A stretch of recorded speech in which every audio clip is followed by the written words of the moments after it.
Hello, and welcome to the ALN 2020 Asset Leadership Forum, Restructuring America. I'm Nick Kanoki, the ALN Director of Technology, and I'm very excited to be starting off today's event, The Future of Assets. I would like to take a moment to thank our organizational members. Without them, none of this would be possible. And then one final note before we begin, if you're watching and you have any comments or questions, please write them in the chat or the Q&A feature of this Zoom webinar, and we will try to answer them or address them. And without further ado, it's my pleasure to introduce Jennifer Zach, the ALN board member and Uberlytics CMO. Hello, and on the behalf of the Asset Leadership Network board, our membership, and the event planning team, we are delighted to welcome you to the 2020 Fall Forum. We have some sadness in not being together in Washington, D.C., as we have been for the last 7 or 8 years. But we are very excited about how the online format is allowing us to extend participation literally around the world. And we have an incredible lineup of speakers. We have asset managers and participants joining us from all over the country and all over the world. And we're so excited to be able to extend that in this format. But while we're not together, there are still going to be all the things that you would come to expect from the Asset Leadership Fall Forum. There are some things that I've always appreciated during the event. One is the general diversity. We every year address an incredible range of sectors. We talk about a broad range of asset classes. We address multiple areas of practice under the asset management umbrella. And we have a really diverse representation of people and experience working in different roles, in different ways, who have so many rich contributions to give to this community. The other thing that I always appreciate about the Asset Leadership Network and our annual event is the ambitious and innovative thinking. This year, we have set the bold aim of rethinking the concept of value and applying asset management principles and practices to solving some of our most intractable challenges that we face today. That is bold, that is ambitious. Today, we're going to be talking about the National Asset Leadership Strategy, which is nothing if not bold and audacious, but we believe it is necessary and we believe it's entirely possible.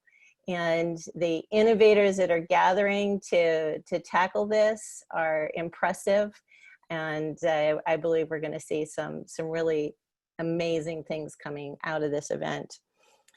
While we are bold and aspirational, we are also practical. Every session over the next 3 weeks will yield insights and practical things that you can take and apply to your job and to your mandate in managing assets. You will learn things that will help you be a better asset leader. And we encourage you to attend as many sessions as possible, including the ones that are very far afield from your reference, your sector, your discipline. As we collaborate together and learn from each other, the practice of asset management, the application of ISO 55000, the benefits of asset leadership are going to raise us all up. So there is so much to learn, so much to discover, and so much to contribute. We encourage you to invite your colleagues to join us. It's possible to register throughout the weeks. So don't miss that opportunity. And thank you. So now I am pleased to introduce Jim Dieter, founder and executive director of the Asset Leadership Network. Jim is a good friend, a mentor, a collaborator, I'll say co-conspirator, as we tackle this challenge of raising the bar for asset leadership and advocating and championing the notion of bringing asset leadership to federal assets and across the country. So Jim, we turn it over to you. Oh, well, thank you very much for those great words. It really is exciting every year for this event. And I think in its own way, maybe even more exciting this year. Uh, just a lot of great ideas coming together.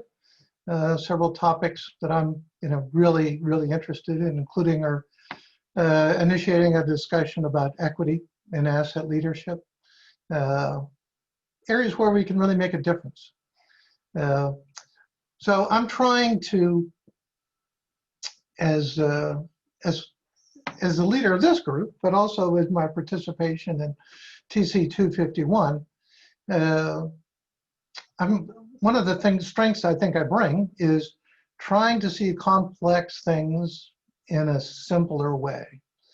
So that's what I'm going to talk about, a few topics this morning that I think we might think we already know about, but perhaps there's a slightly simpler way to think about them and how they all come together. So let me share my screen.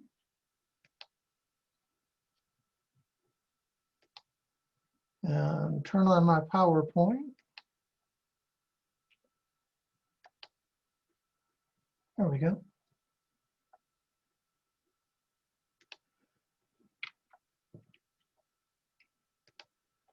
Okay, hopefully everybody can see that okay.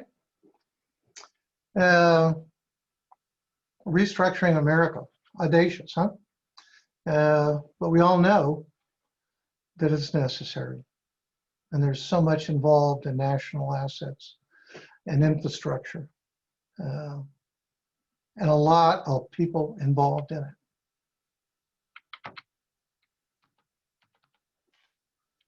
All right. And as fate would have it, immediately my PowerPoint won't go to the next slide. Ah, there we go. All right, now we're working. Jim, we're not seeing your PowerPoint anymore. Could you reshare your screen? Okay. Thank you, Nick. From years of working for Sunflower Systems, I learned that no matter what you do, there's always technology problems. And we have been busy preparing. Okay, is that working now, Nick? Yes, that looks good, Jim. Good work. Great, thanks, Nick. One of our big improvements this year is getting Nick more involved. He's really made a huge difference for us. Okay, so this probably looks very familiar to most of you that have dealt with ISO 55000. And these are words from ISO 55001 in the introductory sections. Requirements for establishment, implementation, maintenance, and improvement of a management system for asset management, referred to as an asset management system. I can't tell you how much time we spent talking about that simple concept, but nobody thought a asset management system was too much of too easy to trip up the tongue. And then from 55,000, the definition of an asset management system talks about elements of an organization and establishing asset management policy and asset management objectives. And of course, the processes needed to achieve those objectives. So several key factors brought to the forefront right away. Now, what it's not saying, what's not in ISO 55000, is that this is an asset system. So it's not about asset policy and asset objectives. So a subtle and important difference. Now, nobody's saying that overall it's not about assets. The standard is about asset management. So 55001 describes a management system for asset management. Doesn't describe a management system for assets, not about managing assets. It is about asset management. And you see how I've cleverly put a big number up here to help you recognize the places, the points I'm trying to make today. So that's the first one, and probably a lot of you are tuned into that. Jack Dempsey, who's a key player in TC 251 and ALN Senior Fellow, has written an excellent paper on the difference between managing assets and asset management. And that is available on the TC 251 website. You can find it just by Googling that.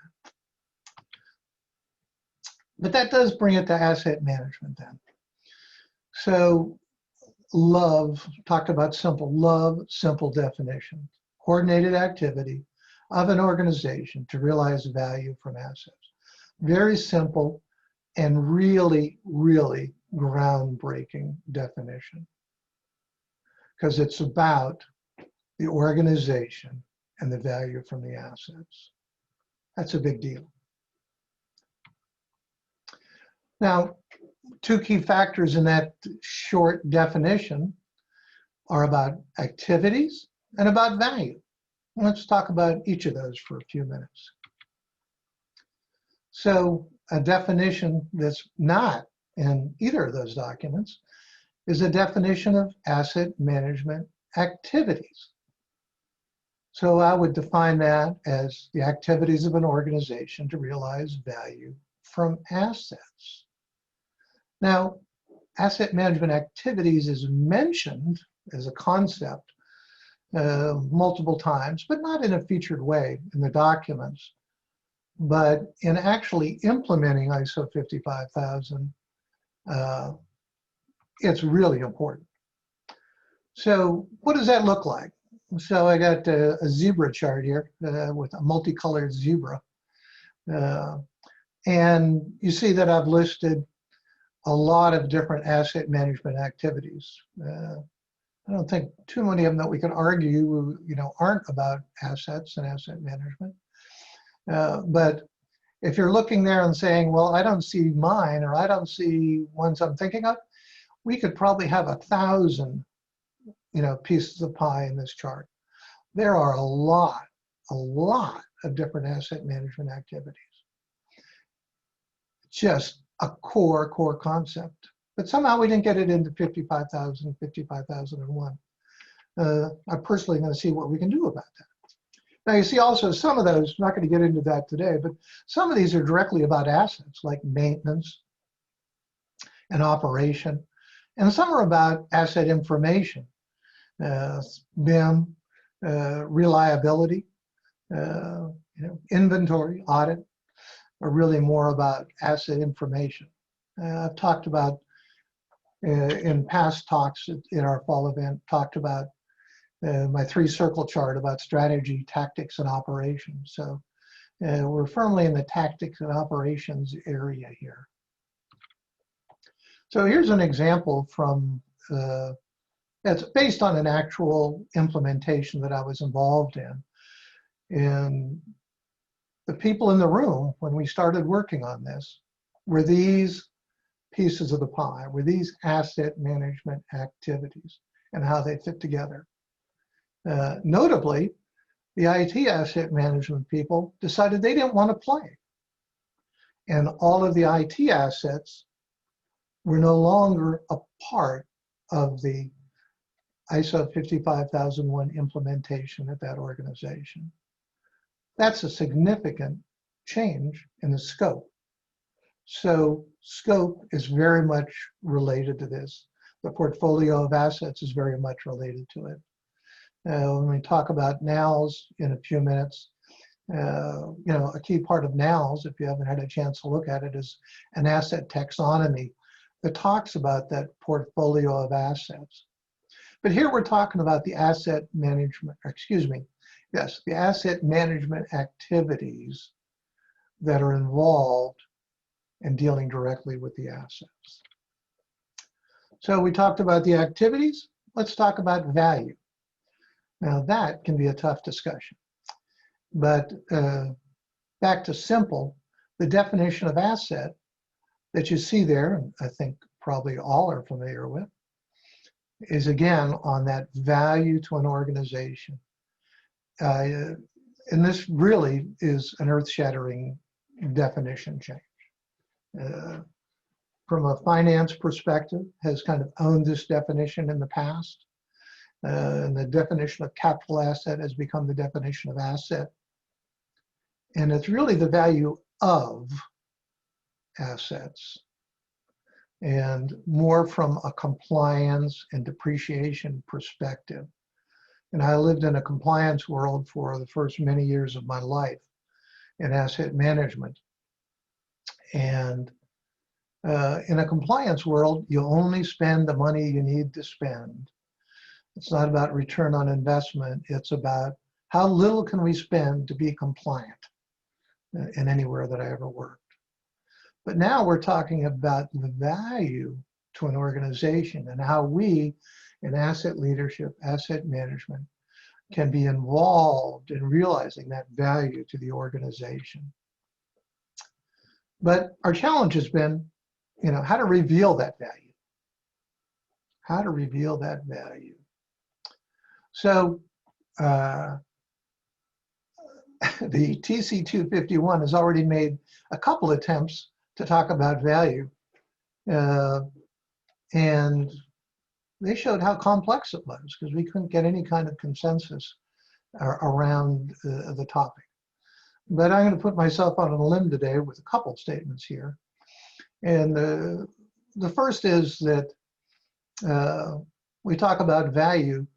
To me, the first things you think about is how is the value expressed?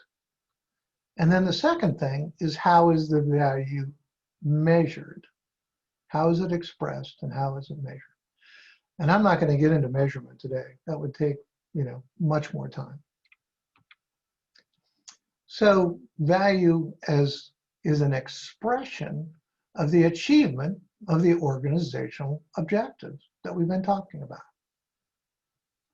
So in a for-profit organization, the objective is money, or better, triple bottom line, people, profit, and planet. Or there's newer, better approaches to that as well. Your own organization could have its own approach to it.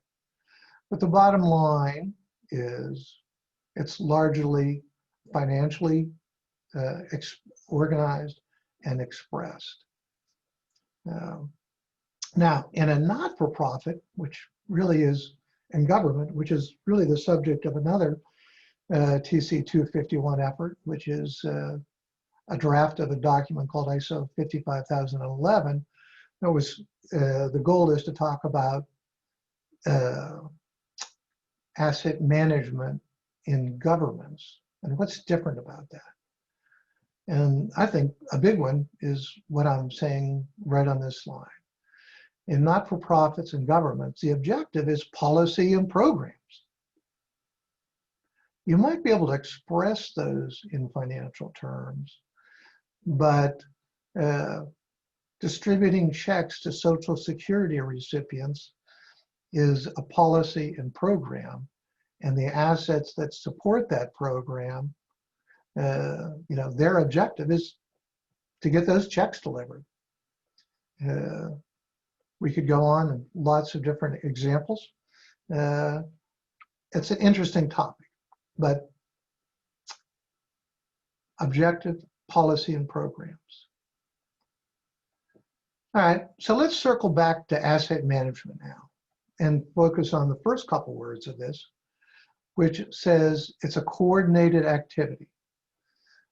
I wrote a whole white paper, I drafted a white paper saying that the word coordinated shouldn't be in that definition. And I could still make that argument, but I think it's easier to think about what are those coordinated activities of an organization, all right? We talked about that. So we also, in 55,000, didn't talk about who is doing the coordinating. Leadership is mentioned in ISO 55,000 in terms of, here's what we need from leadership to get asset management done, to accomplish those asset management activities. But it doesn't address who should be running this in an organization. Should it be everybody? Should it be some of the people? Should it be a separate office? Should it be a team? We didn't go there. We wasn't there. But we see that's where asset leadership fits in, and is in fact the definition of asset leadership, is planning and directing the activity of an organization to realize value from assets. So it's making it happen in the organization, and especially in achieving the mission and objectives of the organization.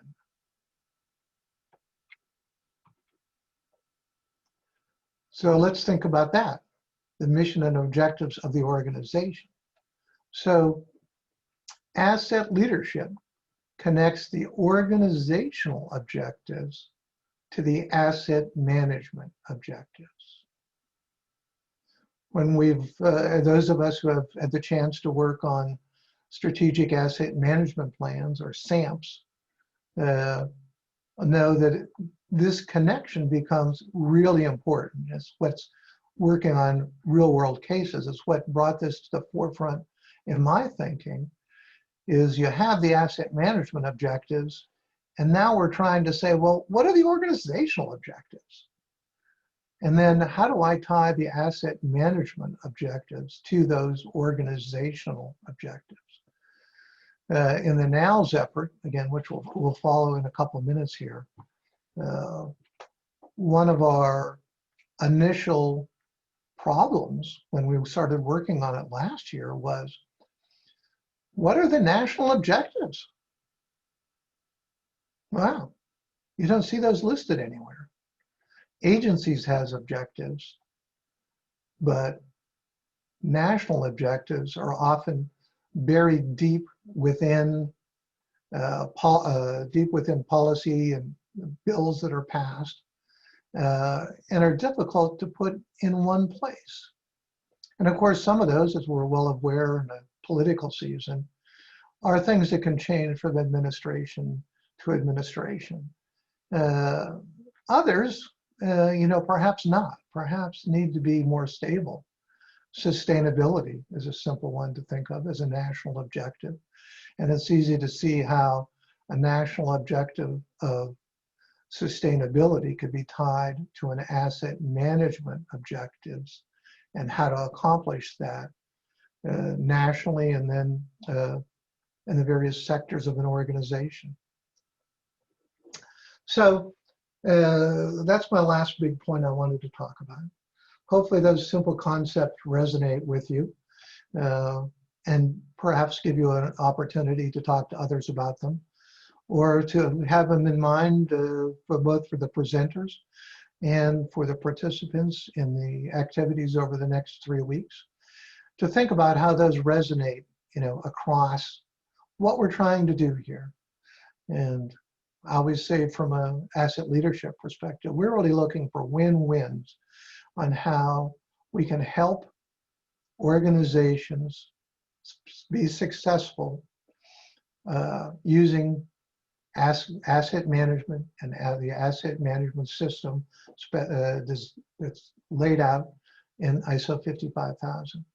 That's a really, really strong document, and work has begun on even improving it over the next few years. So it's a great opportunity, and it's a great opportunity for us as we are involved in an organization and in a profession that's really on the upswing and is more and more being a topic of conversation and a force that can contribute that value to organizations.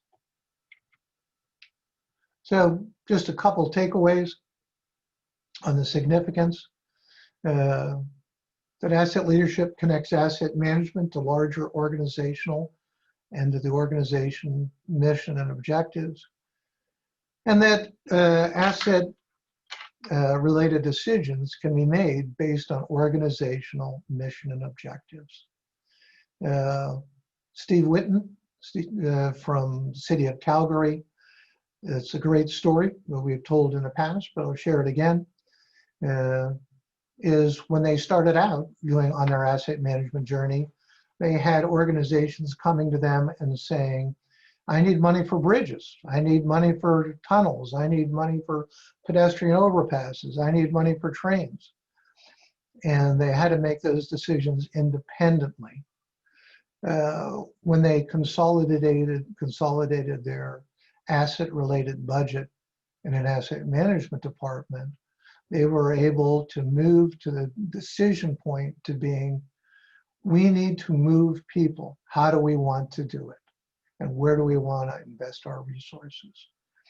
As we think about the nation's infrastructure and other assets, importantly, not just infrastructure, going forward, I think that's the opportunity that presents itself, is to make decisions on where we're trying to go and what we're trying to do, and think about the value not of assets, but the value from assets and the value that these assets provide to the constituencies of the government and to organizations. So that is my part of the presentation today. Thank you very much for listening. It's now my pleasure to introduce a group of the folks that have been working on the development of the National Asset Leadership Strategy and Sector Asset Leadership Success Strategy. So we have Moshe Nelson from Grant Thornton, Jack Kelly from the Asset Leadership Network, Jonathon Schneider from Grant Thornton, Ed Safdie, although Ed has his name as Jonathon Snyder, weirdly, but he can change his name when he gets here. And Spence Boyer, also from Grant Thornton. And they will share with you some information about the National Asset Leadership Strategy. Welcome. All right. Thank you so much, Jim, and thank you for those opening remarks. I'm Moshe Nelson. I'm a principal with Grant Thornton. I oversee our asset management solution within the public sector, and I'm really excited to speak about the NALS 2020. I think now more than ever, we need to think nationally about how we manage our assets and critical infrastructure. We're in unprecedented times where environmental, economic, and health issues have made a significant and immediate impact on the nation. Over the past 2 years, our nation's infrastructure and people have been tested in a myriad of ways, from environmental factors such as hurricanes, wildfires, and flooding, security threats such as cyber and terrorism, economics, shifting workforces and global supply chain, and of course, healthcare with global pandemic illuminating fractures in our abilities to coordinate and respond. And lastly, social unrest and division as inequalities are heightened by the crisis. If one aspect that is positive coming out of COVID-19 is the fact that federal, state, local, and private sector entities have come together and worked collectively to advance national and global ideals. It's not perfect, but this crisis has forced us to work a little bit more effectively. Asset management, in our view, for those that are attending this, is the linchpin for navigating these changes. We're enabling critical care to be given to the sick, movement of goods and supply chains to ensure critical services can be delivered, from guarding our country to taking care of the elderly and sick population. And then we're driving innovative responses to rapidly and evolving challenges, such as the hunt for the COVID-19 vaccine and ultimately for distribution. The NOW strategy began 2 years ago, where we started the conversation for a system-wide national asset management approach. And many of the issues that we've seen today with COVID-19 have illustrated the importance that ISO 55000 and its concepts are and exist to manage day-to-day coordination and plan for the future. Some examples of that are strategic asset management planning, data management, risk, culture, and communications.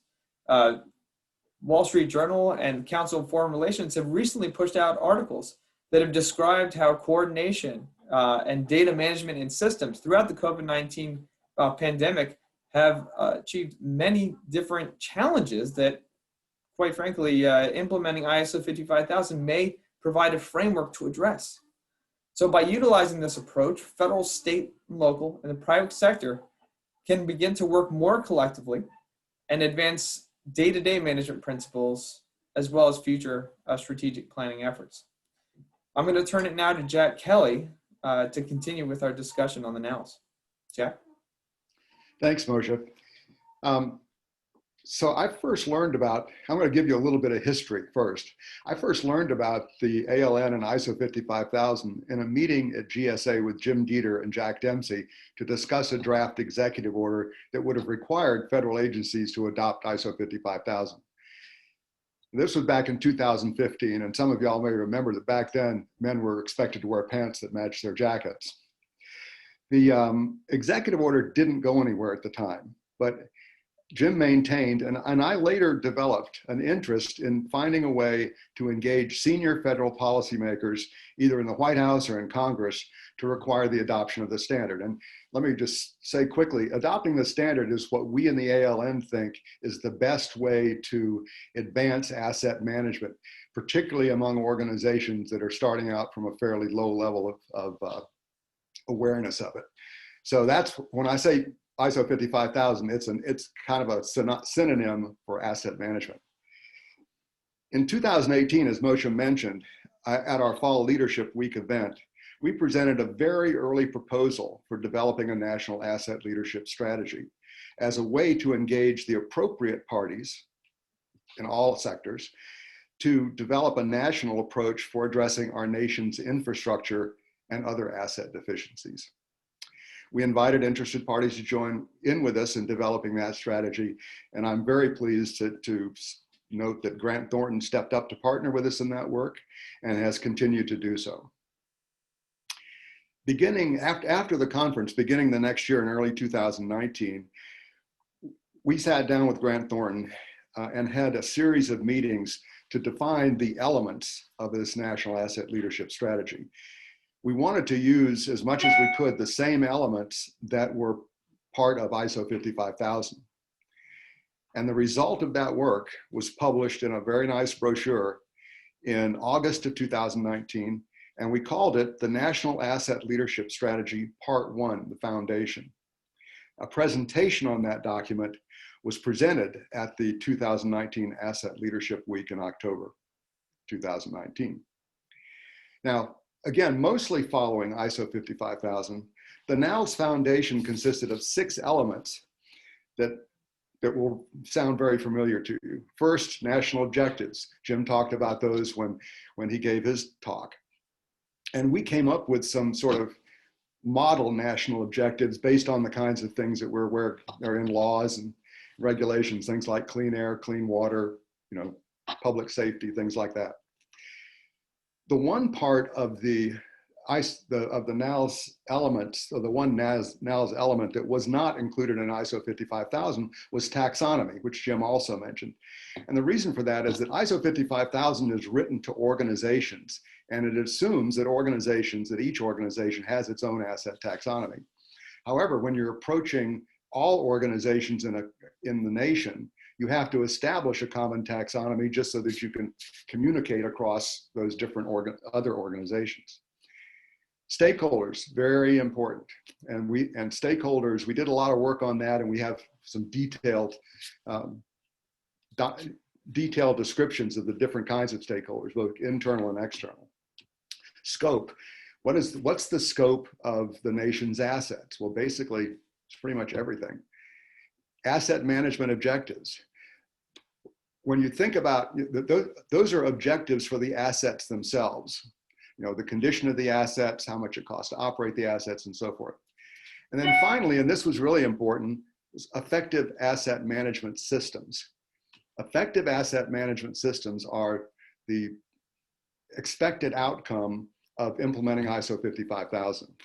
Now, other people may have other ways to have effective asset management systems, but as I mentioned earlier, we think that ISO 55000 is the most reliable path forward for organizations that are just getting started. So after the 2019 event, copies of the NOWS Part 1 document were distributed to each member of the House Oversight and Transportation and Infrastructure Committee, and also the House Oversight and Reform Committee. We also distributed copies to various Senate offices. Earlier this year, we began working on how to implement this foundational document and decided that the best way to proceed was according to different sectors. For example, transportation, water, wastewater, healthcare, energy, and so forth. The reason that we decided to do that is because when you think about approaching Congress, that's how you have to approach Congress, according to committees and subcommittees. And each of these groups, particularly at the subcommittee level, specialize in a particular sector. And so you can't, there's not like one congressional body that can pass a law that covers everything. You have to deal with the different sectors. So in addition to that, the players are different, the associations are different, their academic programs are different. There are a lot of differences that are sector unique. And so that formed the basis of how we're proceeding. So we met virtually over the course of several months and developed what we now call the National Asset Leadership Success Strategy. We put success in there because asset management is intended to help organizations achieve their objectives. And we want them to achieve their objectives successfully. So that's how success got into the label. Now, Spence Boyer from Grant Thornton is going to give you an overview of a document that we developed to carry out that sector-based strategy. Spence? Thanks, Jack. Hi, everyone. My name is Spence Boyer, and I'm an associate within Grant Thornton's Asset Management Solutions team. So I'll be talking about the development of sector strategic asset management plans through the use of the document Jack just touched on. We've been creating, known as the Sector Asset Leadership Success Strategy, also known as SALS. So the goal of SALS is to help guide sector experts in the creation of a framework and decision tool based upon agreed asset management objectives for each sector. Sectors we will be discussing during this event range from healthcare and pharma asset management to federal facilities and water asset management, though there are clearly more sectors to be addressed by the SALS. So the SALS provides 22 key questions for each sector, the answer to which will help formulate a sector strategic asset management plan. These questions cover defining the sector objectives, its current state, boundaries within the sector, the scope of asset support, taxonomy and stakeholders, the desired end state, obstacles and compliance, as well as benefits from effective asset management systems. These questions will help guide sector leaders and experts to understand the current state of their sector asset management and to determine the desired end state for each sector's strategic asset management plan. So the SALS will also help each sector's strategic asset management plan adopt the asset management concepts from ISO 55000, which will provide a dynamic leadership guidance and decision tools. So to conclude, the Sector Asset Leadership Success Strategy, the SALS, is a document to help guide sector experts in creating an asset management framework and decision support tool to effectively utilize current and future assets, as well as to adopt the asset management concept from ISO 55000. This document is a key tool to move each sector from a current asset management state to a state of higher asset management utilization. To meet these goals, sector experts need to work together to tackle these questions and lead each sector towards a better asset management plan. I'm now going to pass it over to John, who will be giving an overview of the National Asset Leadership Success Strategy, also known as the NOWS. John, go ahead. Thank you, Spence. So hi, everyone. My name is John Schneider. I'm manager within Grant Thornton's Asset Management Solution team with Moshe Nelson, as you just mentioned earlier, and Spence. I've been working in the asset management world for about 5 years now. So I thank you all for letting me be part of this panel today. I'm going to wrap up the panel with a quick overview of the NOWS, or what we call the National Asset Leadership Success Strategy that you've heard mentioned a few times so far in this panel. So this document really builds on what Jack discussed earlier, which was the first iteration of the NOWS document. That iteration really provided elements for policymakers to consider and the adoption of a national strategy for asset management. It set a baseline for everything we're talking about today, gave us the tools we needed to develop sector plans that Spence just spoke about a few minutes ago. So about after a year after developing the NOWs, we thought it was time to revisit, as Jack mentioned. And so we developed the NOWs, National Asset Leadership Success Strategy, which is an organizing framework using proven structures and focusing on enduring principles to vastly improve the asset management in the US with the hope of really persuading political authorities to gain their support. So it will emphasize success in achieving national objectives, provides more definitive policy guidance than we've done in the past, and really does try to cover the incredible breadth of assets that are out there. So natural resources, real estate, personal property, IT assets, space, and military assets. To kind of state it more simply, the purpose of this document is to improve the allocation of both new and existing resources to achieve national goals, and really use those standards as a proven baseline to do this. We believe that the proven structures in place and the enduring principles will vastly improve asset management in the US and promote political awareness and hopefully encourage a positive impact and support. And so when we started doing this, we spent a lot of time thinking about what we wanted to accomplish through NOWs, and it's a large undertaking, as I spoke about earlier. We're looking at policy and management of assets across all the levels of government. So I'd like to just provide you a quick overview of what those objectives were and what we finally landed on. And these are the items we really feel are central to the document. So first, we acknowledge in the problem with transparency and accountability. We then maximize value of existing resources. We define a method for prioritizing future investment. Fourth, which I think Jim had mentioned earlier, is ensuring equitable allocation of resources and financial accountability. And the last one to kind of tie it all together is developing a national approach to national problems and addressing those policy concerns with a policy solution. So I think you'll see these objectives be kind of a theme throughout the next future panels throughout the next couple of weeks. So while the first iteration of the document we spoke about before provided detailed guidance to the reader, we wanted to infuse this version with a little more call to action. So as Moshe spoke about earlier a few minutes ago, the need for a management system approach to asset management has really never been higher. The aging infrastructure is hurting the country across all the different industries. And yeah, they're really not siloed to a specific industry. So we really think it's key that there is a systemic approach to infrastructure and assets, especially now in a time with a lot of budgetary unknowns. We know it's essential that all levels of government, federal, state, local, and the private sector, to really get the highest value possible out of their assets. And so while the sector plans that Spence spoke about earlier will really provide those granular details that get us from point A from point B, how do we improve the adoption of ISO 55000? The National Asset Leadership Success Strategy will provide that higher level discussion on the importance of a systemic approach and a management system approach, a government-wide approach to asset management, and really why we do need this now and why it's urgent to move forward on this. So we hope to deliver this to the upcoming Congress and administration later this year. So I think that wraps up my segment of the panel. I think we do have some time for questions if there are any.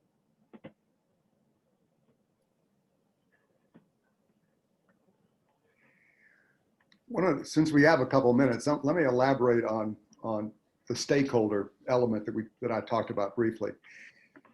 We've divided stakeholders into two large categories. The first category, the asset owners and operators. Those are the people that actually have the assets, and we want them to implement good asset management.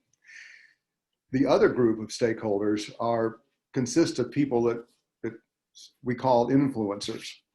And influencers can be Congress, it can be government decision makers, it could be the media, it could be associations. There are a whole lot of people whose activities and decisions can influence how organizations actually manage their assets.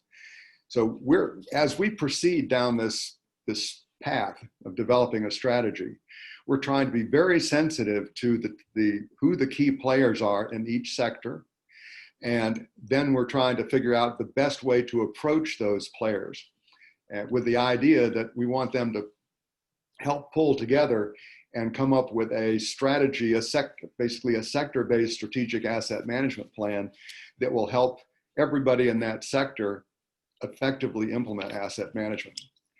Now, one of the things that doesn't do yet, but it's something that we have on our long-term list, is that doesn't really help address the issue of how you figure out how to basically take the nation's assets and place them in the most promising places. Because again, we're kind of stovepiped in the way that we're organized in Congress to make those decisions. But one of the things that we hope to be able to come up with eventually is to get to the place that Australia is already at, which is they have a national infrastructure plan. And if we could ever get to that point, then that would be a happy day for all of us, I think. If there are no other questions, it just so happens that I see two of my panelists on the next panel available. And so we might just go ahead and switch into that panel, which is a panel to discuss the future of assets. Jenny didn't mention this, that not only is she on the planning committee for this event, but so are Jim Dieter and Mike Bordenaro and myself.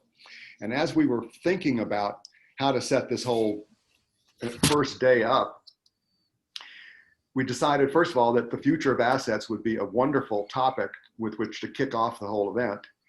And we knew that we wanted Jim to give the opening keynote because it was important that we set the tone for the whole event with the comments that we knew he was going to make. And then we wanted to have this panel on the National Asset Leadership Strategy, because that's been kind of the core of the Asset Leadership Network's work in conjunction with Grant Thornton for 2 years now. So, and that, as I think we've said before, that we think is our path forward to actually get all the right people engaged in improving asset management in the United States. Hey, Jack, if you have a moment, we've got a few questions. Excellent. Okay, super. One question would be, spoken of the problems of transparency and accountability. Can you speak to the question of coordinated management? I think that was from Cecilia Mawat. Yeah, you raised the issue of problem of transparency and accountability. Jim spoke to the question of coordinated management. Maybe I'll get her to clarify on that question, unless you get that. We've got another question. When you speak about sectors in municipal services, a specific sector under consideration, question mark? Well, so one of the sectors that's very important at the municipal level is water and wastewater.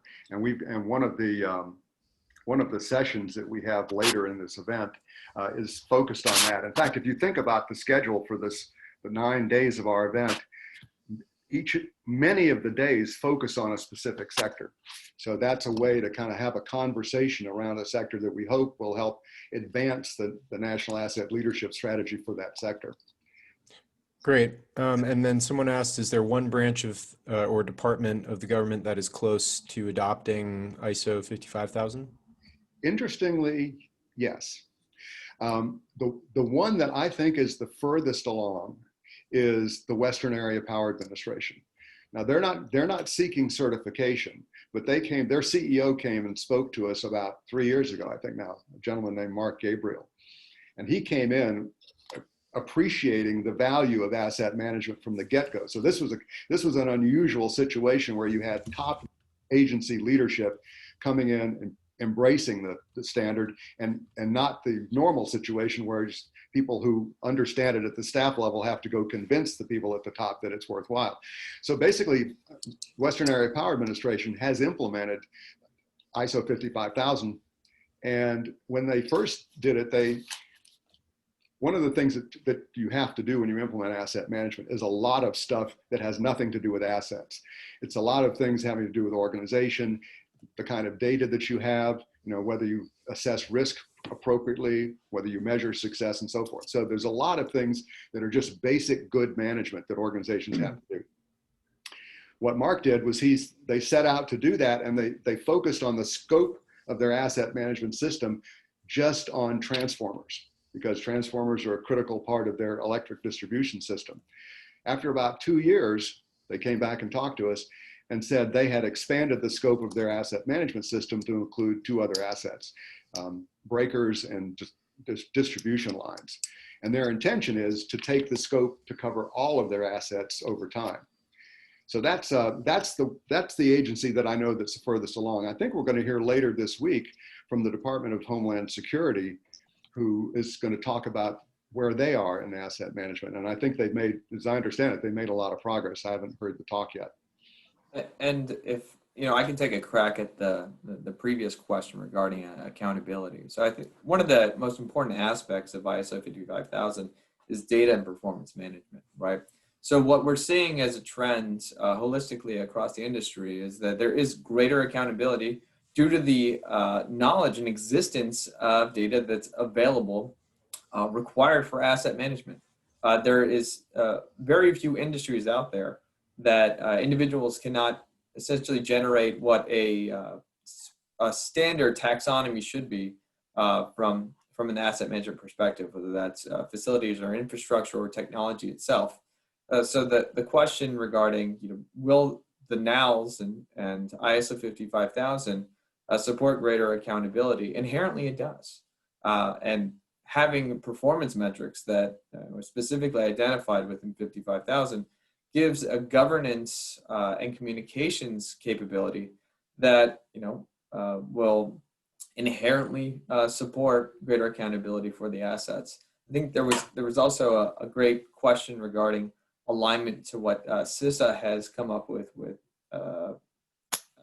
sector plans, and CISA has done a significant amount of work, particularly in risk management, another core area of ISO 55000. And I can already see the dialogue happening in the chat, which is fantastic that we're doing this real time and being able to align some of the efforts between the NALs sector specific plans and what has gone on inherently with certain governmental institutions. So this is very exciting. And Moshe, I'd like to add a little bit more to that for Cecilia. You mentioned coordinated management, Cecilia, and Moshe mentioned the word governance. Overarching governance across all the functions of the life cycle of an asset, whatever it may be, is a requirement to define roles, responsibilities, and commensurate authority for each of the functions. And therein lies more accountability.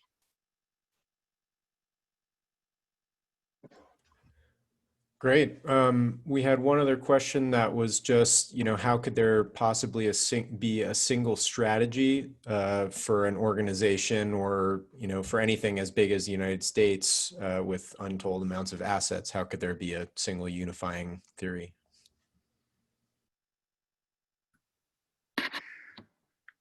That's why we're taking the sector approach to begin with, because we don't know of how you can approach it comprehensively yet. We think that approaching it sector by sector offers the greatest promise of being able to make progress in these different areas.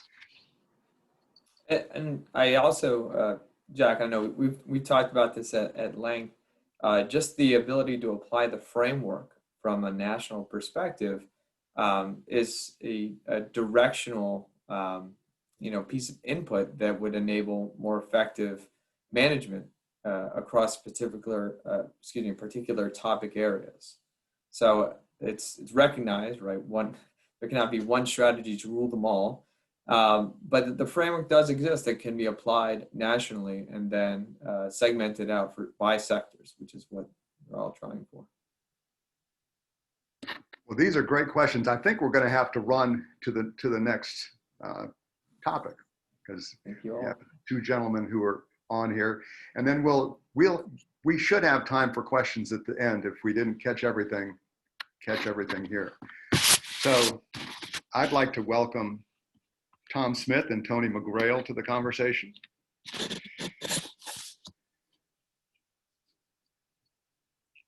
I see there's Tony, and there's Tom. So how this particular panel came about was Jim decided that after we had the nows conversation, that he would like to hear from 3 people that he thought would have the most interesting things to say about asset management.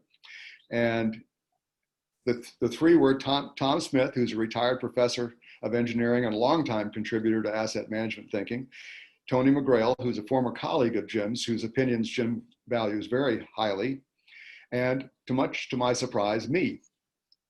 So I'm telling you this up front so you know who to hold responsible if this doesn't go well. It's all Jim's fault. So of the 3 of us, I'm clearly the relative newbie to asset management. I joined the ALN back in 2015, and I've been really consumed with trying to learn as much about asset management as I can.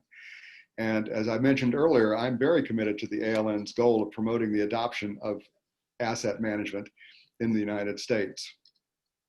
A lot of times people make a big deal about certification to the standard, and the ALN isn't really, we're kind of agnostic about certification, but we're very enthusiastic about adoption.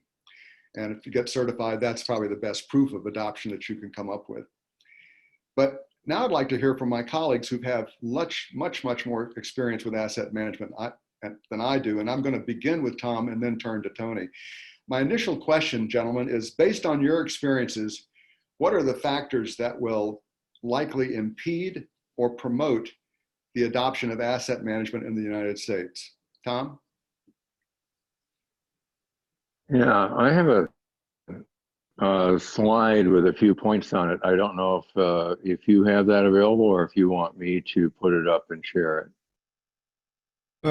Tom, if you're comfortable, feel free. Otherwise, I can find that and get that for you soon here. Well, why don't you, it would be probably easier if you do it, and then I can concentrate on what I'm doing. And Okay, give me a you moment. can put and it I'll up have in that a up. window in the corner. That would, if you just put it up in a little window, that would be best. Okay, I'll see if I can do that. Okay, so no, I guess we're gonna have switch to Nick for a minute. Yeah, I assume you can hear me, Jack. Yeah, I can hear you fine, Tom. Okay, so let me just talk for a few minutes while we're looking at for the slide. But I think I would just going to reinforce some points. I've been involved with asset management for probably 12, 15 years now. Involved with the standards committee for about 10 years, and I'm not going to talk a lot about ISO 55000. I think I understand it fairly well. And I would say one thing about it for all of you who are very much invested in the standard is it is a management system standard. ISO has about 45 management system standards.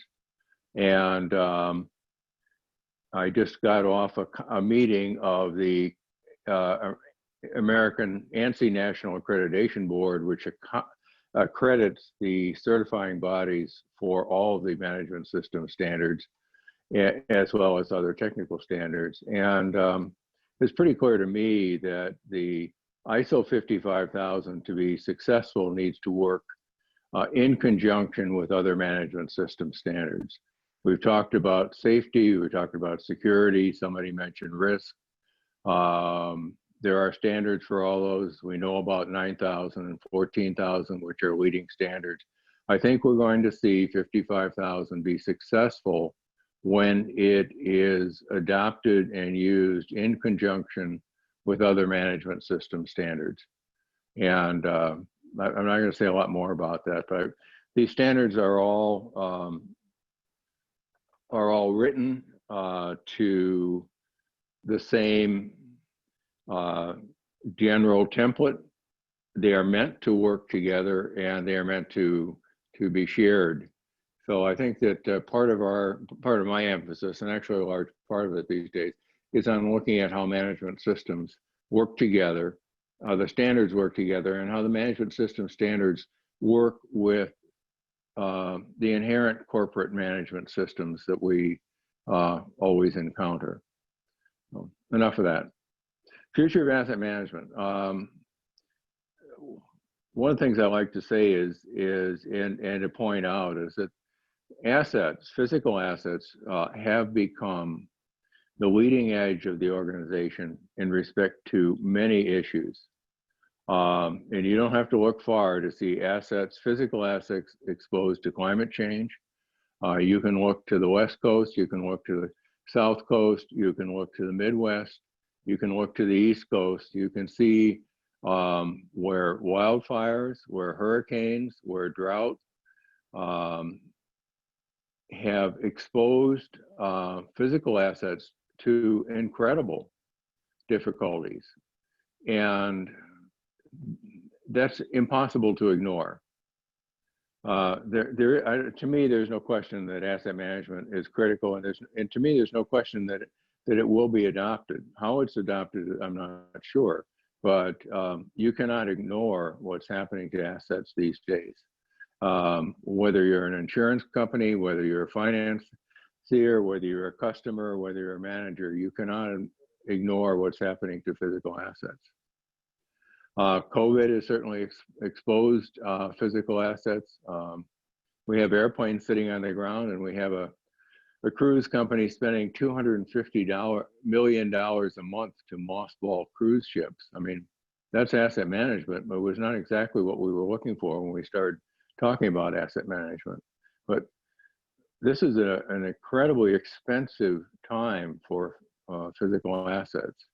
We have issues of capacity.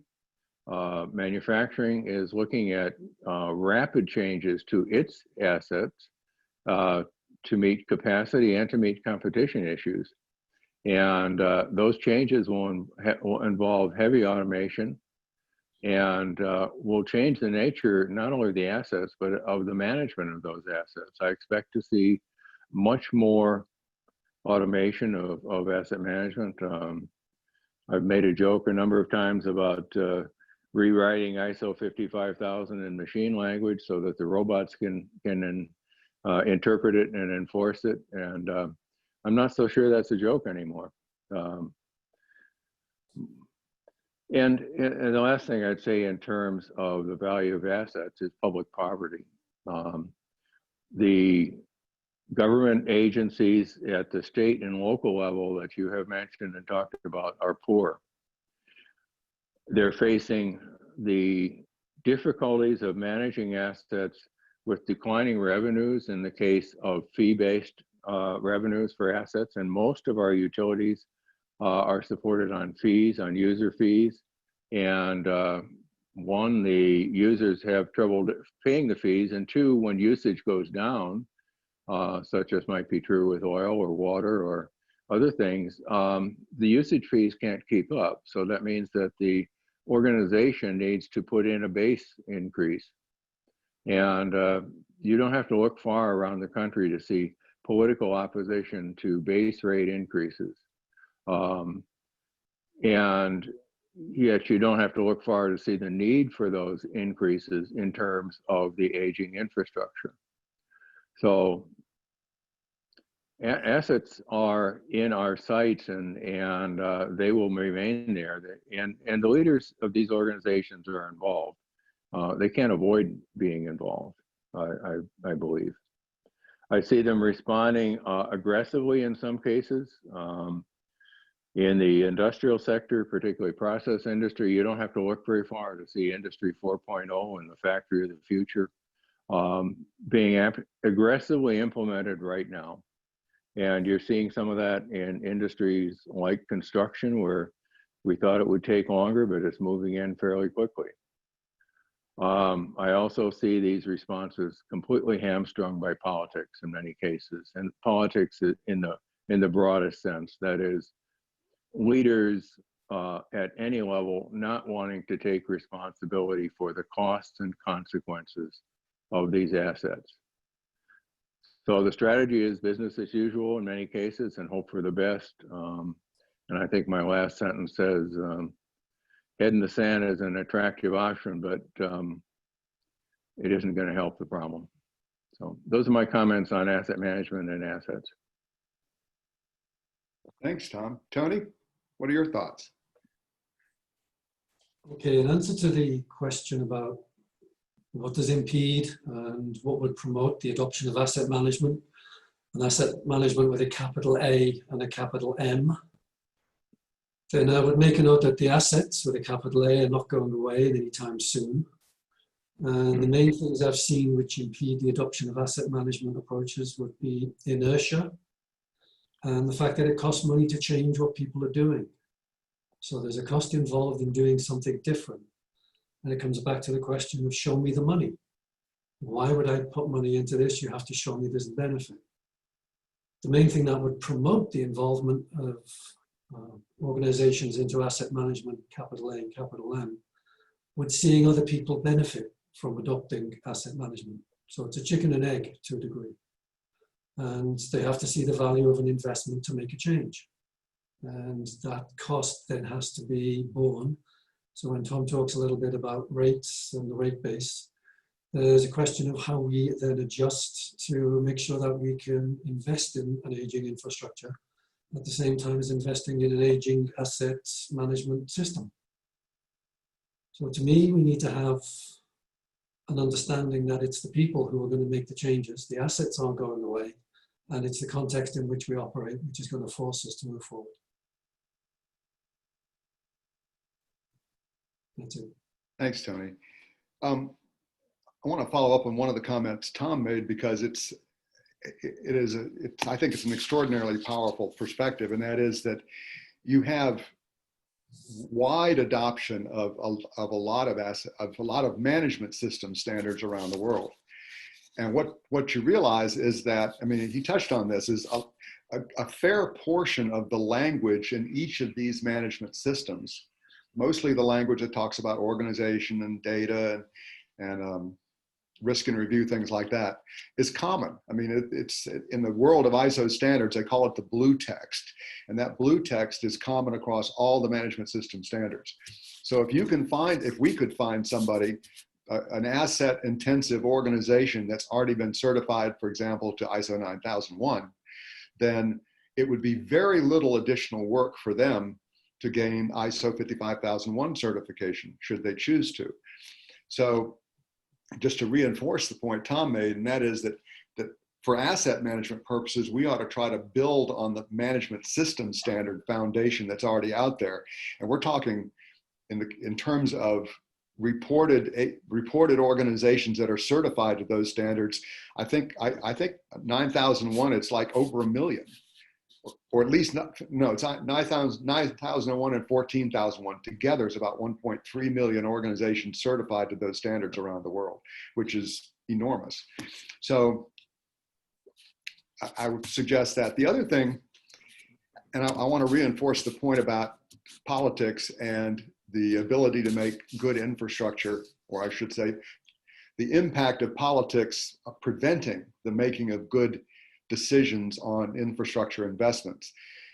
In order, when this country was doing its best in terms of building like the interstate system and other big national projects, we had a political consensus about what was needed in the country. We needed electricity, we needed, good water, we needed a good, effective transportation network. And so you could get people from both sides of the aisle coming together and saying, okay, we might differ in some of the specifics, but we agree with the goal. We need to do something as a nation to solve this problem. We seem not to be at that stage anymore. I mean, one of the jokes in Washington, D.C. is how often there's been an infrastructure week. I mean, infrastructure week is announced, time passes, nothing happens. Nothing's even actually discussed about it. So that's one point. The other point is that when we talk, most of the conversation about infrastructure investments in this country is how much money can we find for new infrastructure. The beauty of ISO 55000 and other, good asset management techniques is that you make better decisions about the money that you're currently spending, and we're spending a bunch. So just the ability to get more benefit, get more value from the money we're already spending ought to be front and center in people's minds as they think about asset management in their organizations. Yeah, I would say that the last point is one that deserves some real attention. At the municipal level, whether it's state or local, I have a whole file folder full of articles from newspapers and other blogs and so forth about utility managers, whether they're transit managers or water managers or whatever, coming out asking for rate increases and essentially being abandoned by the local politicians. The mayor or the city council will trot the manager out and then leave that poor manager hanging to dry because they won't take a stand on the need to spend money for assets. They're going to hide in the weeds and criticize additional spending and saying they're not for any more taxes, they're not for any more expenditure, but with no real proposal as to how we're going to manage to keep this infrastructure intact without it. I just look at the denial around lead water pipes, which seems to me a pretty straightforward issue. They're not a good idea, but actually getting the money to fix them, we're putting our heads in the sand, and that would be one of the clearest issues to me. I mean, there's no excuse for that one. So the other part of it is when you talk about managing infrastructure, there are a number of things that we call non-asset solutions. So there are some water utilities in drought-stricken areas in the US and all around the world that are spending up to a third of their budget on water conservation. And the public relations, the management, all of the infrastructure, that's an organizational infrastructure that goes into water conservation, but it's real and it's as effective as putting in another pipe in many cases. So we need to think that there are non-asset solutions in many cases, which are solutions, and they are in many cases as troublesome and as expensive as asset solutions, but they're an alternative and they need to be put in there. Yeah, so I think one of the things we need to discuss in the promotion in the future of asset management is not just a common taxonomy, which you mentioned before, Jack, but a common language to describe the assets and what they do. My own industry that I work in is the electric power industry. So when you mention WAPA, the Western Area Power Administration, it's an area I've visited, it's an area I've worked with, and gone out and tested power transformers for them. So if I mention the word power transformers, people will think, well, I've got power coming out the wall, I've got a transformer between the wall and my PC, it's a little box about yay big, I've got a power transformer. No, you haven't. A power transformer is well defined in the industry. It's defined by the Institution of Electrical and Electronic Engineers in the US and by the International Electrical Commission around the world. And it does provide a common language. And we have to start seeing the industry that we are in as having a means to talk to each other in a common format. So when someone mentions water pipes, we know exactly what they mean and what they're talking about. Is it the same water pipe serving a building as it serves coming out of the Hoover Dam, for example? There is a use of language, there is a use of taxonomy, which needs to be addressed and formalized so that we can then all talk about things in exactly the same way. It is very difficult. In my own industry, there's a thing called the Common Information Model, allows utilities to share information. It's not complete. It doesn't include, or it did not include until recently, condition monitoring information. It had temperatures, but it wasn't considered to be a condition value. So as we look to the future, we need to understand that we have to move away from the Tower of Babel. What we need is a common Esperanto type language, which everyone can understand and has common meaning, and then we can understand common value. Great point, Tony. The oil and gas industry, there is an ISO standard taxonomy defined to oil and gas. And the reason that was developed was that for the very largest pieces of equipment in oil and gas, the undersea compressors and so forth, there aren't enough ends in any one company to do the required analytics. So in order to do what they need to do to manage that equipment, they need to share data. And the first step in sharing data was to develop a common taxonomy. And you have to be careful, Tom, because when companies share data, they're also then exposing their weaknesses, because what you're interested in is repair cycles and failure modes. And if things are failing, that indicates that your company may not be doing as well as it should. And so the company I work for, Doble, we have clients of every major utility in North America, and a significant number will share their failure mode data, their power transformers, their breakers, their cables, etc. And what we find is that there are very, very different failure rates for very, very similar assets because of the operational capabilities of the organization. People don't necessarily want that to be public, so they have a reticence about sharing data. Sure. Do any of the industry associations offer opportunities or have any kind of membership requirements dealing with data sharing or common taxonomies? So Quite a number do. Please go ahead. No? I would say not enough. And I would say that as Tony just mentioned, there is not enough of that, and the data models are not rigorous enough. We're getting there. But as soon as you get into this, you realize the devil's in the details, and you better iron out those details. And they take a lot of commitment to get real data and that's truly shared. Well, going back to the taxonomy, we developed within NAL's Part 1, we developed a taxonomy at a very high level. And Jim Dieter has actually written an ASTM standard that I think is somewhere in the internal review process, which would formalize that taxonomy. So there's certainly an interest in trying to do that. And I hope that, that we'll be able to get that through. The important thing is to share information about, coming back to the aging infrastructure, what actually matters in terms of what is aging. What do we need to keep track of? What do we need to look at? What data is going to tell us how things are performing? So that condition analysis is not a simple process. It's not necessarily linear, it's not uniform. And the same assets in two locations may have very different life expectancies, partly because of the ambient, but also because of the way they're treated.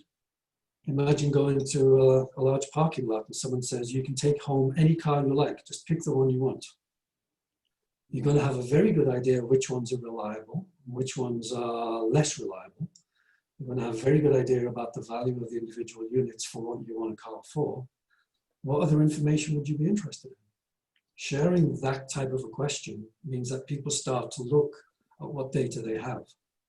So I want to know who's driven it for the last 10 years. I had what I used to call an F3, a fine Ford Focus.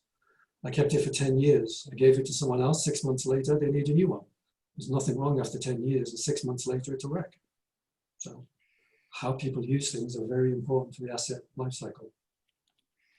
So I'm going back to the point that y'all discussed earlier about people just not being sufficiently motivated to solve a lot of these problems. And one of the things that I remember from looking into the history of asset management is that some of the, particularly in the UK, some of the things that got, like the Institute for Asset Management created, and some of the early work on standards, past 55, for example, was a response to a disaster. And in this case, that North Sea oil rig, disaster that spilled all kinds. It's like their version of Deepwater Horizon.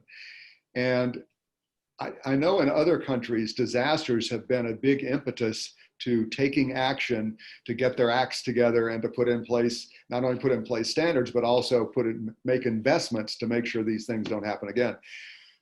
We haven't had, we have no shortage of accidents and asset-related disasters in this country.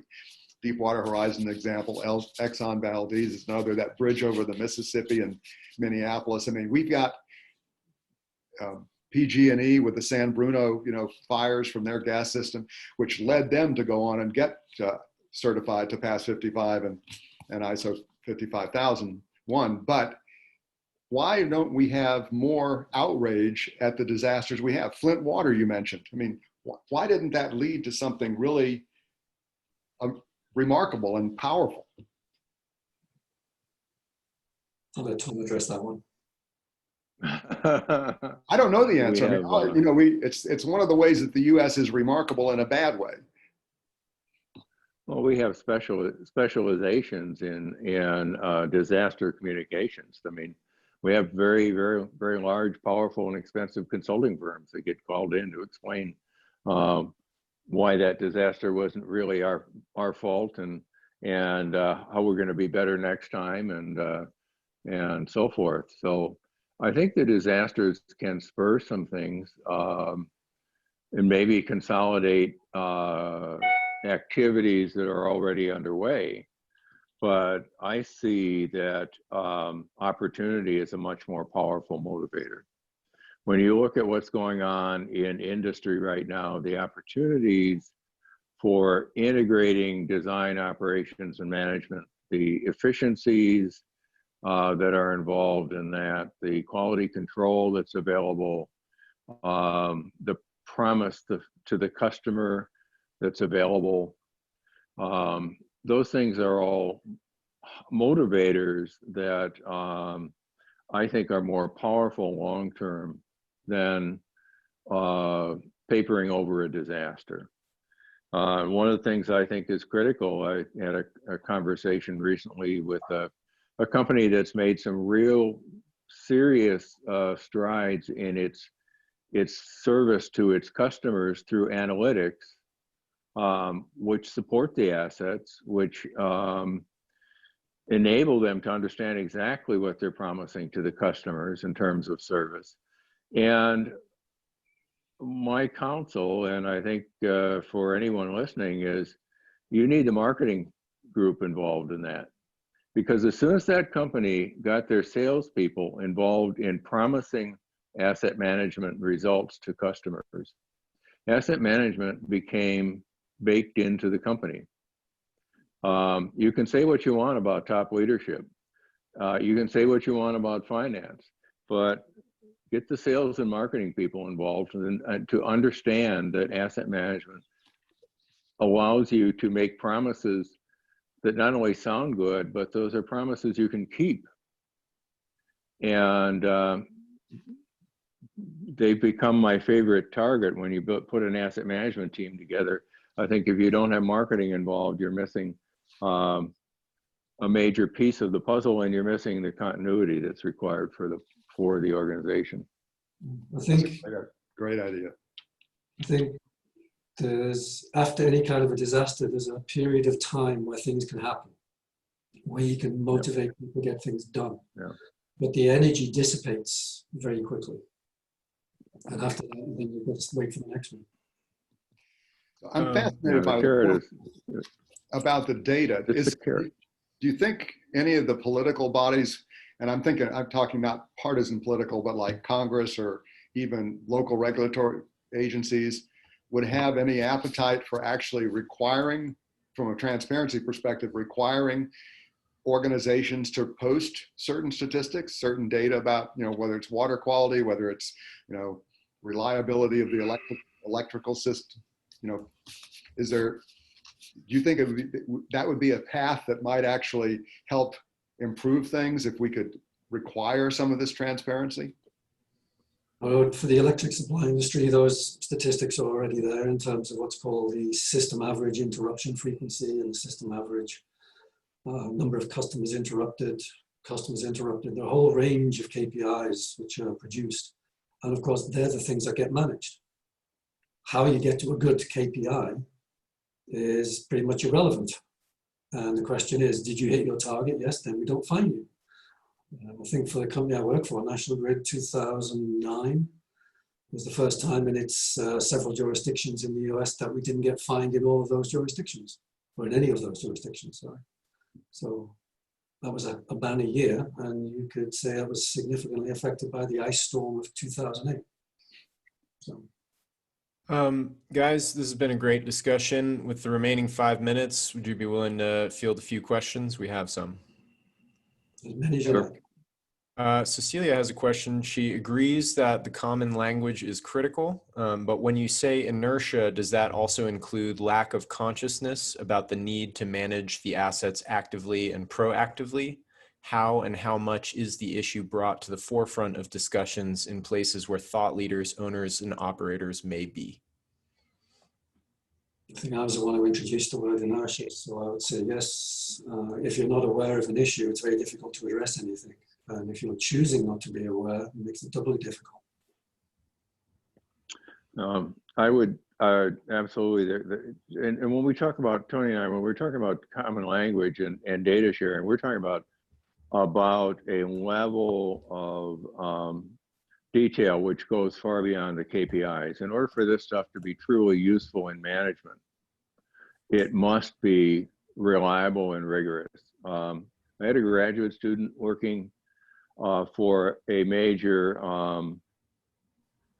brewing company where the company spent 5 years and well over $5 million to develop a common taxonomy and common language for the equipment in its brewing lines. And that was the first step in controlling the assets. And they've taken a lot of other steps.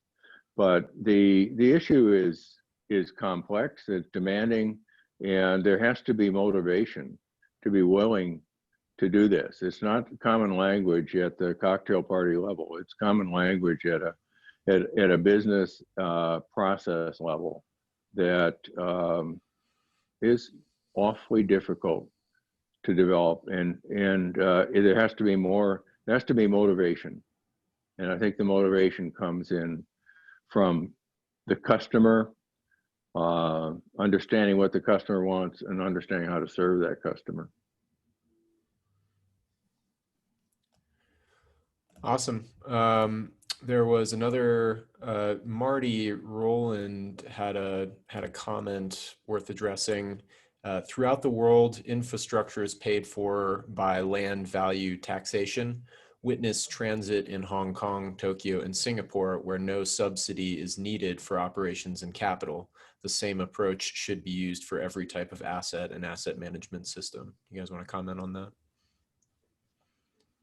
Let Tom go first on that one. You got to throw that one at me too, huh?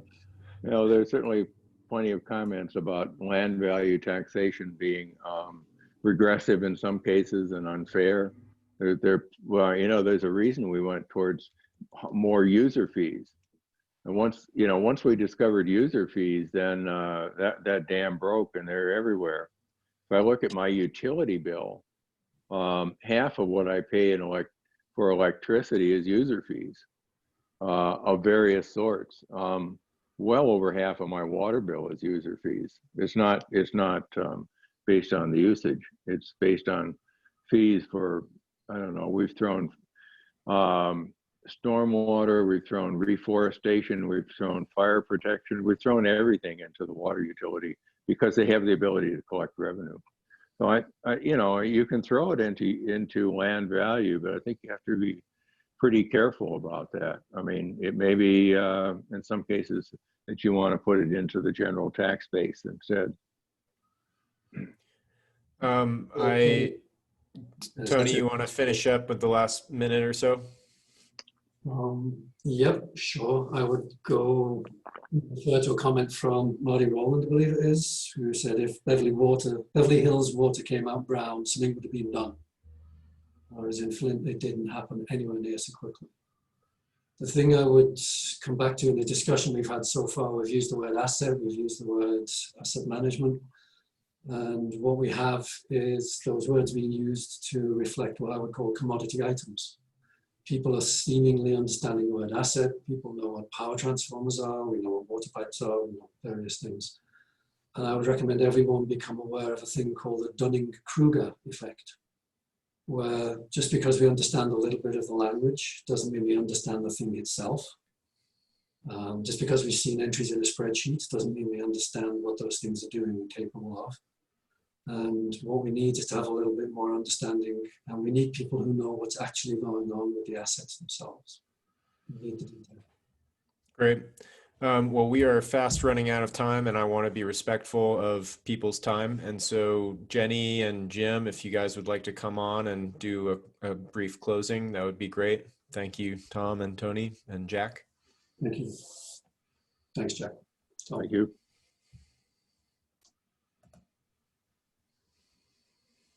Jenny turned blue. She did. You have some words, Jenny? Just that this has challenged me in so many ways. And I really think Tony wrapped it up well with pointing us to that idea that just because we understand some terms, we have a lot of work to do to understand the big picture and the big issues. And I think we have a great start to that, this discussion around asset leadership, around the potential for asset management to solve large problems in our nation. So we've started working towards understanding more than just some terms, and I'm excited to see what comes from future sessions. Yeah, it was great. I loved all the speakers, all the comments. It was quite a good start, I believe. Every year we're surprised of where we go with our fall event, and we end up in a remarkably new and different and more interesting place. I think one of the trends that I am hoping to see in the coming year, somebody mentioned CISA is a great thing. We need to have a relationship with CISA. I think there's some relationships we could make with other organizations about equity, where we can bring our broad and general expertise around asset management and asset leadership in ways that can inform efforts in a lot of these specific areas and help us all achieve our goals. So yeah, and expertise, I love that word. So we have a lot on the program, and we have a lot in attendance. So and we all continue to grow and learn, and hopefully we're contributing. Awesome. Well, with that, I would show our sponsor slides just to make sure that we thank our organizational members, because again, without these organizations, we couldn't be doing what we're doing here. And again, thank you all so much for attending. Please tune in tomorrow at the 1 p.m. Eastern time for our next event. And hopefully for the next 3 weeks, we've got events almost every Tuesday, Wednesday, or every Tuesday, Wednesday, Thursday. Thank you so much for coming again. Thank you all. Thank you.